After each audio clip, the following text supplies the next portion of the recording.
Hello guys, welcome back to my channel friends classes. Hope आप लोग अपने घर पे सब लोग सेफ होंगे और अच्छे से मन लगाकर पढ़ाई कर रहे होंगे। तो आज हम लोग स्टार्ट करने वाले हैं kinematic equation for accelerated motion. इससे पहले हम लोग speed, distance, velocity, acceleration, differentiation, integration और उन पर बेस कुछ न्यूमेरिकल्स कर चुके हैं। अब हम स्टार्ट करने वाले kinematic equation for uniformly accelerated motion. आप लोगों ने 9th क्लास में ये 3 इक्वेशंस तो सबको पता होंगे, है ना। v is equal to u plus a t, s is equal to u t plus half a t square and v square minus u square is equal to 2as। इसके साथ साथ एक और इक्वेशन है s is equal to u plus a t 2n minus 1 where u is initial velocity, v is final velocity, a is the acceleration and t is the time taken by the body, s is the displacement and n, यहाँ पर ये जो n है ये भी time है, ठीक है। वैसे जनरली इनका प्रूफ पूछा नहीं जाता 11th क्लास में, बट स्टिल आपकी बुक में इसलिए मैं करवा रही हूँ। बहुत सिंपल सा है, देख लीजिए। First equation of motion derive करते हैं। हमारे पास फर्स्ट इक्वेशन ऑफ मोशन क्या है, v is equal to u plus a t. So हमको ये वाली इक्वेशन डिराइव करनी है। तो हम कैसे करेंगे, हमें एक्सेलरेशन का फॉर्मूला पता है, s a is equal to d v by d t. ये वीडियो आपको तभी समझ में आएगी जब आप लास्ट 3 वीडियोज देखकर आ चुके होंगे। So I will suggest you कि do watch last 3 videos, then आप इस वीडियो पर आए। So s a is equal to d v by d t. हमको पता है एक्सेलरेशन क्या होता है, change in velocity per unit time. So a is d v by d t, d v is a d t, cross multiply कर सकते हैं ना। अब हम d v is equal to a d t का इंटीग्रेशन करेंगे, जो हमने अपनी लास्ट वीडियो में देखा था कि इंटीग्रेशन डिफरेंशिएशन कैसे किया जाता है। तो d v is equal to a d t. अब हम क्या सपोज करके चल रहे हैं, जब टाइम जीरो होगा, when t is 0 then velocity क्या होगी, initial velocity that is u, and when time is t तो वेलोसिटी क्या हो जाएगी, final velocity that is v। and then integrating equation first integrate करेंगे, dv is equal to a d t. जब भी हम इंटीग्रेशन करेंगे तो अब हमेशा हम लिमिट्स लगाएंगे, ठीक है, इनिशियल और फाइनल लिमिट्स, नीचे वाली इनिशियल और ऊपर वाली फाइनल। तो हमने क्या बोला, at t is equal to 0 velocity क्या होगी u। इंटीग्रेशन में जो लिमिट्स होती है वो बहुत इंपॉर्टेंट होती है, सो आपको लिमिट्स बहुत ध्यान से और बहुत केयरफुली करनी है। At t is equal to 0 velocity is u, right? And t is equal to t velocity is v। इतनी बात क्लियर हो गई। dv का u से v के रिस्पेक्ट में इंटीग्रेशन करना है, and I mean u से v तक, and a dt का t is equal to 0 to t। Clear हो गया। जिस टाइम पर t की वैल्यू 0 है उस टाइम पर वेलोसिटी कितनी है, u। जिस टाइम पर t की वैल्यू t है उस टाइम पर वेलोसिटी कितनी है, v। सो हमने क्या किया, dv का इंटीग्रेशन, dv के आगे कुछ नहीं है, दैट मीन्स 1। कॉन्स्टेंट का इंटीग्रेशन क्या होता है, v, दैट मीन्स उसके जिसके रिस्पेक्ट में डिफरेंशिएशन करना उसे मल्टीप्लाई कर देते हैं, तो v with in the limits v and u। a, फिर a क्या है, कांस्टेंट है, बाहर आ जाएगा। dt का इंटीग्रेशन इज t, ये हम लास्ट क्लास में कर चुके हैं। dv हो गया, dt हो गया, dx हो गया, इन सब का इंटीग्रेशन क्या होगा, x। dv का इंटीग्रेशन क्या होगा, v, यानी कि जिसके रिस्पेक्ट में हम कर रहे हैं वही आ जाएगा, कांस्टेंट टर्म के साथ मल्टीप्लाई होगी। अब v क्या है, फिर उसके बाद इंटीग्रेशन करने के बाद हम लिमिट्स पुट करेंगे। लिमिट्स कैसे पुट करेंगे, upper limit minus lower limit. Upper यानी कि v minus u is equal to a t minus 0, v is equal to u plus a t. हमारे पास यहाँ से इक्वेशन डिराइव आ गई। कैसे क्या किया, बस कुछ नहीं किया, हमें एक तो फॉर्मूला पता होना चाहिए, a is equal to d v by d t, और क्या पता होना चाहिए, कैसे इंटीग्रेशन करना है, बस इसमें और कुछ भी नहीं है। ऐसे ही हम लोग 3 इक्वेशन और डिराइव कर लेंगे, बहुत सिंपल है। सेकंड इक्वेशन है s is equal to u t plus half a t square, ये हम डिराइव करते हैं। First equation of motion derive करने के लिए हमने स्टार्टिंग में कौन सा फॉर्मूला लिया था, एक्सेलरेशन का, a is equal to d v by d t. Second equation derive करने के लिए हम वेलोसिटी का फॉर्मूला लेंगे, that is v is equal to ds by dt। बाकी सेम स्टेप्स होंगे, बस फर्स्ट इक्वेशन पता, फॉर्मूला पता होना चाहिए। v is equal to ds by dt, ds is equal to v dt, है ना। v is equal to ds by dt, then ds is equal to v dt। v क्या होता है, first equation से हमने देखा था, v is equal to u plus a t, तो हमने v की जगह यहाँ पर क्या पुट कर दिया, u plus a t. So ds is equal to u plus a t into d t. When time t is equal to 0, जब टाइम t 0 है, then let's suppose distance traveled is 0, and when time t is t, then suppose distance traveled is s। ये हमने suppose किया, क्यों suppose किया, because हमें limits चाहिए integration के लिए। हाँ, तो हमने क्या लिमिट्स पुट कर दी, lower limit is 0, upper limit is s, lower limit is 0, upper limit is 2, upper limit is t। Limit जो होगी वो dt या ds के अकॉर्डिंग चूज करेंगे। ठीक हो गया, इतनी बात क्लियर है। यहाँ तक कुछ भी डाउट हो तो बेटा कमेंट सेक्शन में आप पूछ सकते हो।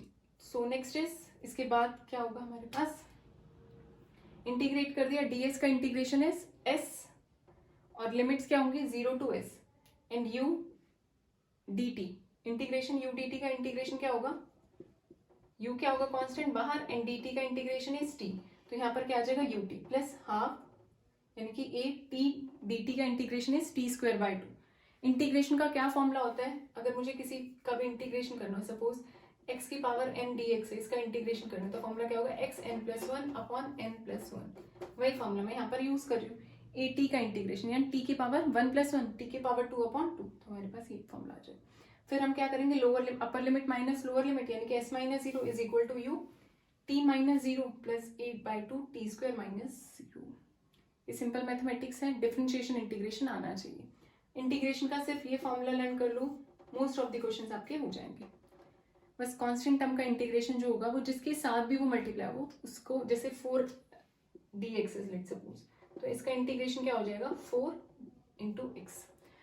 इंटीग्रेशन डिफरेंशिएशन की वीडियो मैं लास्ट में अपलोड कर चुकी हूँ, लास्ट वीडियो रहेगी, थर्ड वीडियो जो है उसमें आप जाकर एक बार चेक कर सकते हैं डिफरेंशिएशन इंटीग्रेशन। नेक्स्ट आता है हमारे पास equation third, v square minus u square is equal to 2s। हम अभी थर्ड इक्वेशन डिराइव करते हैं, इसको हम डिराइव करेंगे ये फॉर्मूला यूज करके, a is equal to d v by d t and a is equal to d v by d s, मतलब s से डिवाइड ds से डिवाइड और ds से मल्टीप्लाई कर लिया तो हमारे पास ये फॉर्मूला आता है a is equal to v d v by d s. ठीक है, अब क्या करा हमने, क्रॉस मल्टीप्लाई यानी कि a ds is equal to v d v, ये क्या हो जाएगी इक्वेशन फर्स्ट व्हेन t, और फिर इक्वेशन फर्स्ट को इंटीग्रेट करना है, वही सेम प्रोसेस चलेगा। अगर आपको फर्स्ट इक्वेशन ऑफ मोशन समझ में आ गई वही सेकंड थर्ड और फोर्थ में चलेगी।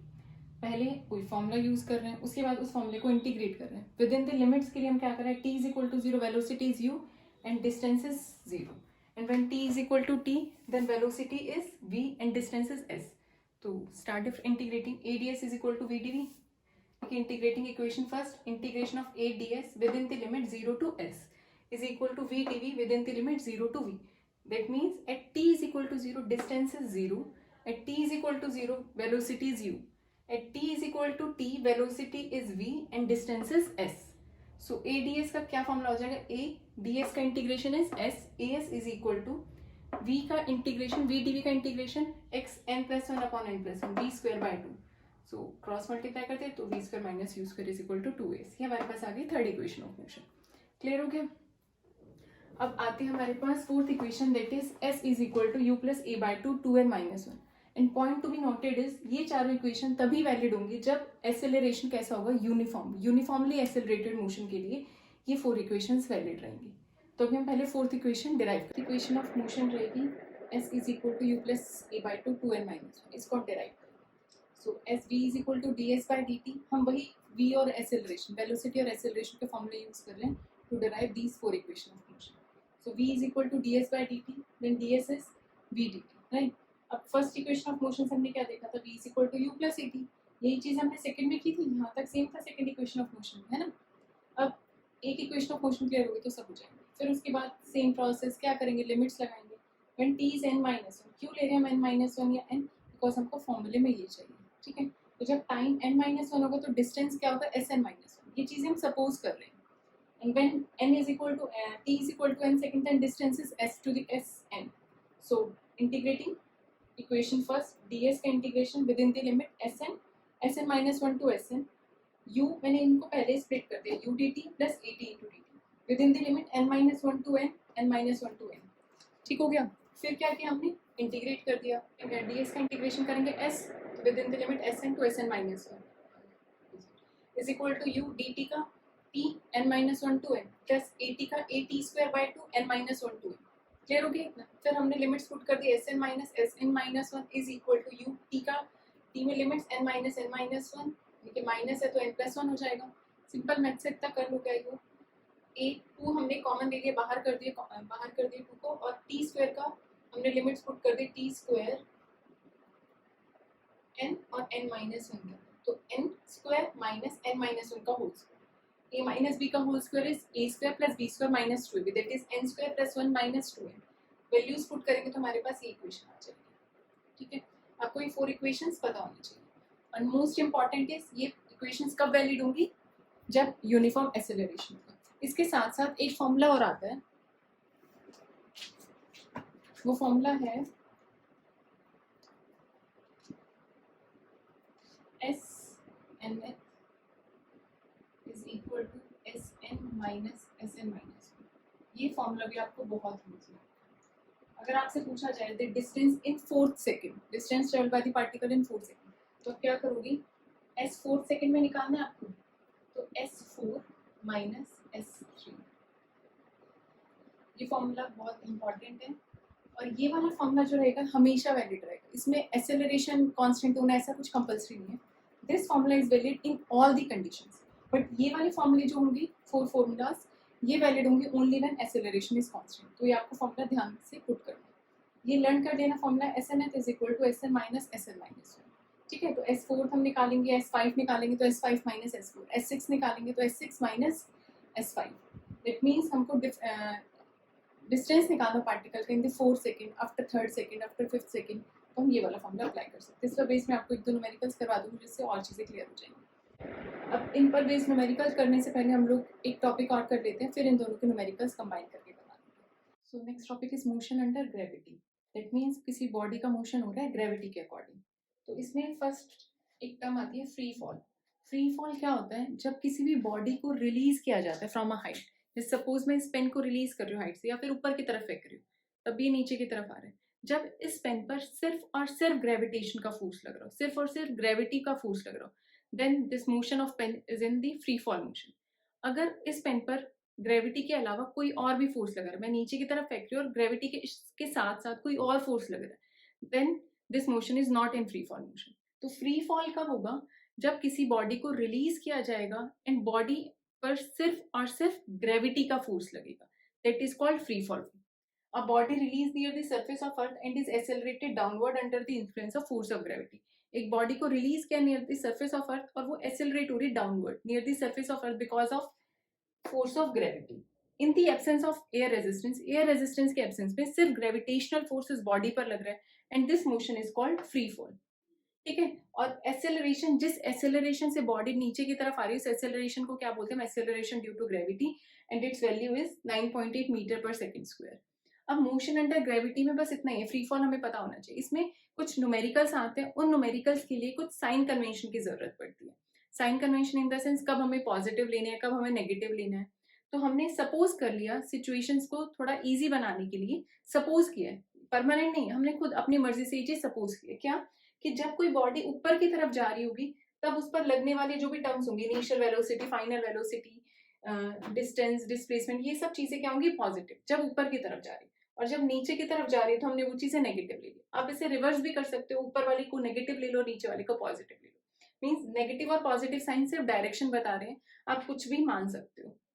ठीक है, इसके साथ साथ एक्सेलरेशन ड्यू टू ग्रेविटी जिसकी वैल्यू कितनी 9.8 मीटर पर सेकंड स्क्वायर, ये हमेशा नेगेटिव रहेगी, चाहे हम ऑब्जेक्ट ऊपर की तरफ उछाल रहे हैं या ऑब्जेक्ट को नीचे की तरफ रिलीज कर रहे हैं। Always a is equal to minus g, that is minus 9.8 metre per second square. And एक चीज और, कभी आपको मिलेगा दी ऑब्जेक्ट इज ड्रॉप्ड, कभी आपको मिलेगा the object is thrown from a height of. तो जब जब ड्रॉप आ जाए, when the object is dropped, तो ध्यान रखना हमेशा यू की वैल्यू यानी कि इनिशियल वैल्यू इस केस में क्या होगी? 0। कब? जब ड्रॉप किया जाएगा ऑब्जेक्ट। और जब ऑब्जेक्ट को थ्रो किया जाएगा, object is thrown from height, then u is not equal to 0। ठीक है, तो डिफरेंस ध्यान रखना ड्रॉप और थ्रो में। जब थ्रो कर रहे हैं तब u की वैल्यू 0 नहीं होगी, और जब हम लोग ड्रॉप कर रहे हैं देन u की वैल्यू 0 होगी। एक दो न्यूमेरिकल करते हैं, इस पर बेस्ड आपको चीजें और क्लियर हो जाएंगी। बस इतना पता होना चाहिए कहाँ पर पॉजिटिव लेने, कहाँ पर नेगेटिव लेने, और ड्रॉप है तो कब क्या वैल्यू होगी u की, एंड थ्रो है तो क्या वैल्यू होगी। बाकी न्यूमेरिकल करते तो चीजें क्लियर होंगी आपको। सो मोशन अंडर ग्रेविटी पे हमारा फर्स्ट न्यूमेरिकल होगा, when a body is dropped from a height h, then find the time with which it strikes the ground, find the speed with which it strikes the ground। एक body को एक height h से drop किया है तो बताना है कि कितने टाइम में बॉडी ग्राउंड पर आएगी एंड विद विच स्पीड वो ग्राउंड को स्ट्राइक करेगी, राइट। सो पहले क्या गिवन है? When a body is dropped, और जब किसी भी बॉडी को ड्रॉप किया जाएगा देन हमें पता है u की वैल्यू क्या होगी? 0। तो हमने u की वैल्यू क्या पुट कर दी? 0। एंड एक्सेलरेशन 9.8 होता है, हमें कंसीडर हम 10 लेकर चल रहे हैं, ठीक है। और बॉडी को ड्रॉप किया यानी कि डाउनवर्ड्स, तो डाउनवर्ड्स के लिए अकॉर्डिंगली हम साइन कन्वेंशन लगा देंगे, that means s is equal to minus h. ठीक हो गया, यानी कि h क्या है? हाइट है, और नेगेटिव क्यों लिया है हमने? बिकॉज नेगेटिव डाउनवर्ड डायरेक्शन में जा रही। तो हमने second equation of motion apply की, s is equal to ut plus half at square, s is minus h, है ना। ये माइनस से माइनस बाद में कट हो गया, पहले आप माइनस से लिख लो, चलो माइनस एच, और a is equal to minus g minus half g t square, right. फिर हमने क्या किया? नेगेटिव टू नेगेटिव कैंसिल, तो टाइम कितना आ गया? Under root 2h/g। इसमें हम जब h और g की वैल्यू पुट कर देंगे तो हमें टाइम पता चल जाएगा कि बॉडी को कितना टाइम लगा ऊपर से नीचे पहुंचने में। ये फॉर्मूला चाहो तो लर्न कर सकते हो, इस पर बेस्ड न्यूमेरिकल्स काफी बार आ चुके हैं। तो t is equal to √2h/g। And next हमें क्या फाइंड आउट करना है, speed with which it strikes the ground, यानी कि हमें वेलोसिटी निकालनी है। तो हमारे पास थर्ड इक्वेशन ऑफ मोशन हमें पता है, v² - u² is equal to 2s। देखो इक्वेशन ऑफ मोशन हमें कौन सी अप्लाई करनी है, ये आपको कैसे पता चलेगा कि आपको क्या क्या चीजें गिवन है। अब इसमें हमको s गिवन है, s से हमको सिर्फ दो चीजें पता है, दो इक्वेशंस आती हैं इसमें, एक तो v is equal to u + 80 and second is v² - u² is equal to 2s। तो हम इन दोनों में से कोई अप्लाई कर सकते हैं। हमें निकालना क्या है, फाइनल स्पीड, यानी कि v निकालना। तो हमने क्या कर दिया, थर्ड इक्वेशन अप्लाई कर दी, बिकॉज v किस में आता है और s किस में आता है, थर्ड इक्वेशन में। सो v हमने निकालना है, u इज 0 बिकॉज बॉडी को ड्रॉप किया गया है। So v² - 0 is equal to 2, a is -g and s is again -h। क्यों, बॉडी को ड्रॉप कैसे, साइन कन्वेंशन हम नेगेटिव लिखकर चल रहे हैं, a is always equal to -g। So हमारे पास वेलोसिटी कितनी आ गई, v is equal to √2gh। ये दोनों फॉर्मूले चाहो तो लर्न कर सकते हो, चाहो तो डिराइव कर सकते हो, डेरिवेशन भी कुछ नहीं है, सिंगल 1-2 लाइन का ही है। तो ये इंपॉर्टेंट है ये वाला क्वेश्चन। इसके बाद हम निकालेंगे, अब बॉडी को मैं नीचे से ड्रॉप कर रही हूँ, जब मैं नीचे से ड्रॉप कर रही हूँ तब कितना टाइम लगेगा बॉडी को पहले ऊपर जाने में और फिर नीचे आने में, कितना टाइम लगेगा उसके कंप्लीट डिस्टेंस, कंप्लीट ट्रेवल करने में, वो देखते हैं हम लोग कितना टाइम लगेगा, कितना डिस्टेंस लगेगा, वो न्यूमेरिकल का। सो हमारा सेकंड क्वेश्चन रहेगा कि हमने पहले फर्स्ट क्वेश्चन में हमने क्या किया था, बॉडी को ऊपर से रिलीज किया था। अब हमने क्या किया, बॉडी को थ्रू किया फ्रॉम डाउनवर्ड्स। तो बॉडी को जब हमने विद इनिशियल वेलोसिटी u के साथ ऊपर की तरफ फेंका है, then we have to find the time of flight, यानी कि इस बॉडी को a से a तक वापस आने में कितना टाइम लगा, कितनी देर तक ये बॉडी एयर में रही, वो निकालना। Time of flight is a total time taken by the body to travel the complete distance, right. And find the maximum height, यानी कि इस पॉइंट पर, इस हाइट पर यहाँ तक कितनी मैक्सिमम हाइट होगी, कितना बॉडी ने मैक्सिमम हाइट कवर किया होगा। ठीक हो गया। तो हमने क्या किया, हमें initial velocity, time of flight निकालने के दो मेथड हैं, ठीक है। एक तो हम निकालते हैं, सबसे इजी वाला मेथड पहले कर लेते हैं। देखो ए से चली और ए पर ही आना है, यानी कि डिस्प्लेसमेंट कितना हो गया, इनिशियल और फाइनल पॉइंट सेम है, तो डिस्प्लेसमेंट इज 0। तो एस की वैल्यू 0 हो गई और हमको क्या निकालना है, टाइम ऑफ फ्लाइट टी निकालना है, यानी कि कैपिटल टी निकालना है, टाइम ऑफ फ्लाइट। तो हमने क्या करा, second equation of motion, motion under gravity में ये 3-4 इक्वेशन ही लगेंगी और बस हमें साइन कन्वेंशन पता होना चाहिए, ठीक है। तो s is equal to ut + ½ at², s is 0, s 0 क्यों लिया, बिकॉज इनिशियल और फाइनल पॉइंट हमारा सेम है। Then ut, t is time of light, total time, इसलिए स्मॉल t की जगह हमने इसे कैपिटल T से डिनोट कर दिया, माइनस प्लस हाफ, a की जगह -g, बिकॉज एक्सेलरेशन की वैल्यू हमेशा -g रहेगी, इंटू t²। फिर हमने क्या किया, इसको सॉल्व कर दिया, तो टाइम ऑफ फ्लाइट कितना आ गया, t is equal to 2u/g।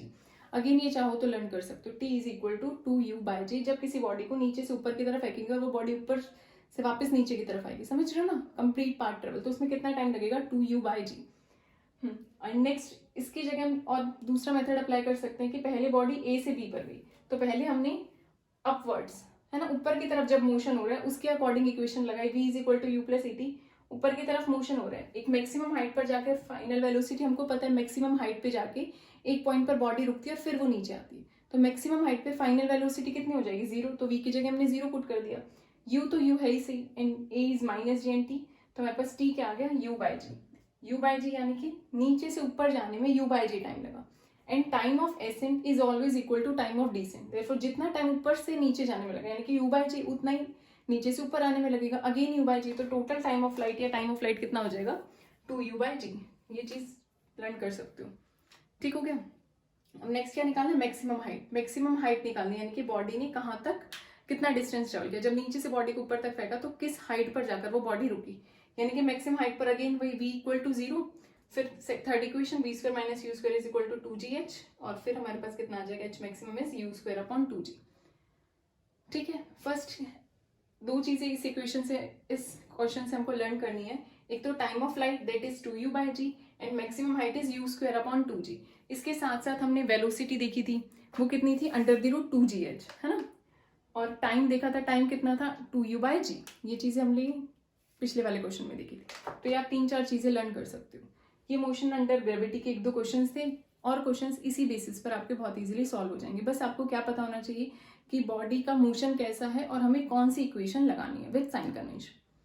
सो आज की वीडियो यहीं पर ही एंड करते हैं। Thank you for watching and do subscribe and share my channel. Bye bye.